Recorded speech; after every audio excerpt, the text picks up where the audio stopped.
आज का प्रॉब्लम है cos 5 थीटा को एक्सपेंड करना है या प्रूव दैट cos 5 थीटा बराबर cos थीटा इंटू 16 cos के power 4 theta minus 20 cos square theta plus 5, यानी cos 5 थीटा से हमको इतना प्राप्त करना है, यानी इतना प्रूव करना है, या cos 5 थीटा को एक्सपेंड फॉर्म में भी हम इसको लिख सकते हैं, बशर्ते इसमें डिमाइवर थ्योरम का ही उपयोग करना है, अदर थ्योरम का उपयोग नहीं करना है। डिमाइवर थ्योरम के उपयोग करके cos 5 थीटा बराबर हमको इतना प्राप्त करना है। या आपको इससे संबंधित बहुत सारे प्रश्न हो सकते हैं, पूछ सकता है cos 4 थीटा को एक्सपेंड करे या sin 3 थीटा को एक्सपेंड करे या sin 6 थीटा को एक्सपेंड करे। ये सभी क्वेश्चन इसी पर बनेगा, जैसे हम cos 5 थीटा को एक्सपेंड करेंगे उसी तरह से सभी को उसी आधार पर ही बना सकते हैं। जैसे मान लीजिए कि cos 5 थीटा को हम एक्सपेंड करके जो लाएंगे उसी तरह से आप sin 6 थीटा को एक्सपेंड करके अपना प्रश्न बना सकते हैं, यानी उसको सॉल्यूशन कर सकते हैं। जैसे मान लीजिए किसी ने लिख दिया sin 7 थीटा को, जिस तरह से ये cos 5 थीटा को सोल्व करेंगे उसी तरह से sin 7 थीटा को आप सोल्व कर सकते हैं। चलिए हम लोग देखते हैं डिमाइवर थ्योरम का उपयोग करके। तो डिमाइवर थ्योरम में आप लोग पढ़े हैं कि इतना जो लिखते हैं उसको हम इस फॉर्म में भी लिख सकते हैं। अब इसका उपयोग करेंगे हम लोग बाइनोमियल थ्योरम का, जो पिछले क्लास में आप लोग को हम बता चुके हैं बाइनोमियल थ्योरम क्या है, कैसे बाइनोमियल थ्योरम को एक्सपेंड किया जाता है। सेम टू सेम उसी तरह से यूज करेंगे। तो देखिए cos के power 5 theta 5c1 cos n-1 theta sin theta, उसके बाद में 5c2 cos के power n-2 theta sin square theta.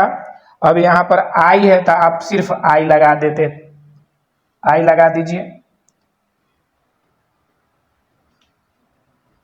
5c3 cos n-3 theta i sin theta के पावर 3।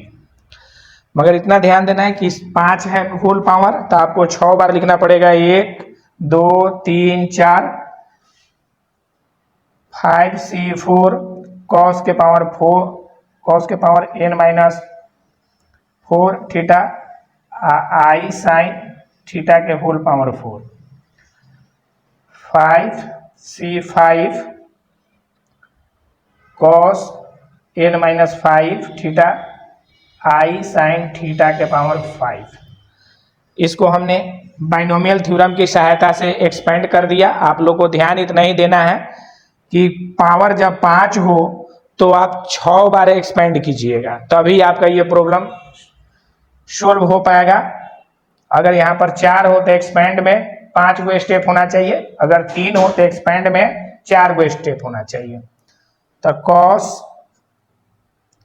5 थीटा, अब क्या करते हैं 5c1 cos n-1 theta.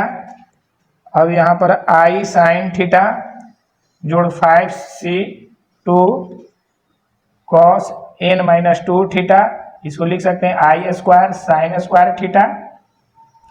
5c3 cos n-3, इसको i cube sin cube theta. 5c4 cos n-4 theta i के power 4 sin 4 theta.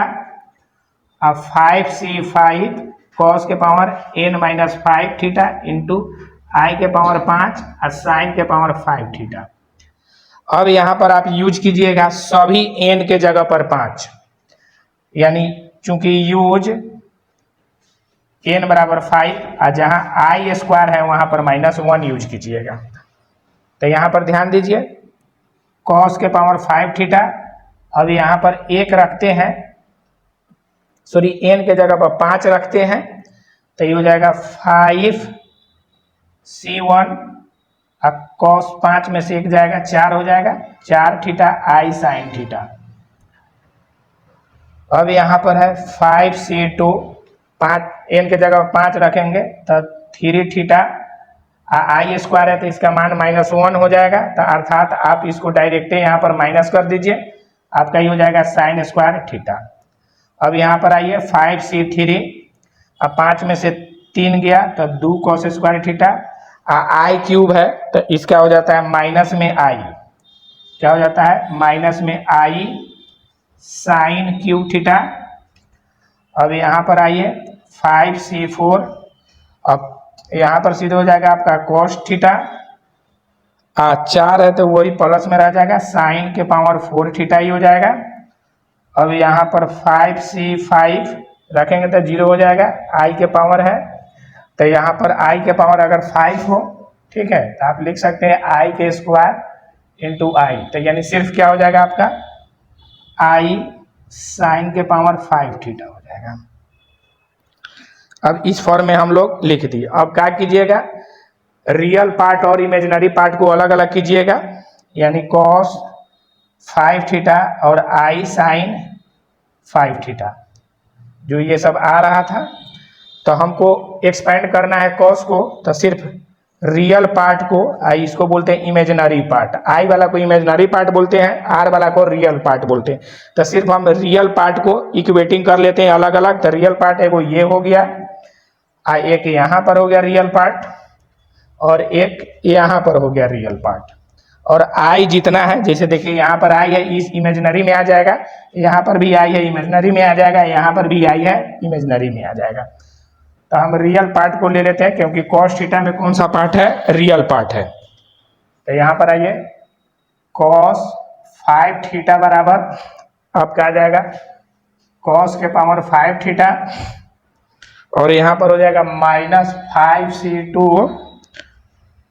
cos cube theta और sine square theta, और आपका एक यहाँ पर आ जाएगा 5c4 cos थीटा और साइन के पावर 4 थीटा। अब यहाँ पर cos 5 थीटा, अब इसको तोड़ दीजिए, फैक्टोरियल तोड़ दीजिए, तब पिछले क्लास में भी हम बता चुके हैं 5 फैक्टोरियल 2 फैक्टोरियल 5 3 हो जाएगा, तो ये हो जाएगा 5 आई 4 आई फैक्टोरियल 3 से कर जाएगा यहाँ पर 2, यानी आपका हो जाएगा 10। इसका फैक्टोरियल तोड़िएगा तो आपका 10 cos cube theta sine square theta. अब इसका फैक्टोरियल आप तोड़िएगा तो एक का डिफरेंस है, तो इसलिए डायरेक्ट आप 5 लिख दीजिए, इसका 5 ही आएगा cos थीटा और साइन के पावर 4 थीटा। अब इसमें से आप क्या कीजिए, cos थीटा कॉमन ले लीजिए, क्योंकि यहाँ भी क्वेश्चन में कॉमन के फॉर्म में, तो आपको हो जाएगा cos के पावर 4 थीटा, हो जाएगा 10 cos स्क्वायर थीटा और साइन स्क्वायर थीटा, क्योंकि ये cos थीटा कॉमन ले लिए, यहाँ पर 5 साइन के पावर 4 थीटा हो जाएगा। अब यहाँ पर आपको cos के पावर 4 थीटा, यहाँ पर 10 cos स्क्वायर थीटा है, आप क्या कीजिए जो साइन है उसको cos में ही बदल दीजिए, तो 1 - cos स्क्वायर थीटा, यहाँ पर 5 है, इसमें 1 - cos स्क्वायर थीटा के पावर 2 कर दीजिए, cos थीटा cos के पावर 4 थीटा, गुना करा दीजिए 10 cos स्क्वायर थीटा, तोड़ दिए, जितना साइन है साइन को आप cos में तोड़ दीजिए, तो देखिए साइन स्क्वायर थीटा था तो इसको हम 1 - cos स्क्वायर थीटा लिख दिए, साइन के पावर 4 थीटा था तो 1 - cos स्क्वायर थीटा करके होल कर दिए। अब 10 cos स्क्वायर थीटा से इसमें हम गुना करा दिए और इसको होल करके तोड़े हैं a square plus b square - 2ab, उसको हमने गुना करा दिए। अब देखिएगा 10 यानी cos के पावर 4 थीटा को आप खोजिए, तो यहाँ पर 3 जगह है, तो 10 5 15 एक कितना हो गया 16 cos के पावर 4 थीटा। अब cos स्क्वायर थीटा खोजिए, तो यहाँ पर देखिए -10 cos स्क्वायर थीटा, यहाँ पर भी -10 cos स्क्वायर थीटा, यानी आपका हो गया -20 cos स्क्वायर थीटा, और यहाँ एक सिंगल वे में 5 रह गया। तो यानी आप देखिए cos 5 थीटा को एक्सपेंड कराकर या प्रूव करना था, cos थीटा इंटू 16 cos के power 4 theta -20 cos square theta plus 5, जो हम लोग डिमाइवर थ्योरम के उपयोग करके इतना डाटा को हमने सिद्ध कर लिया।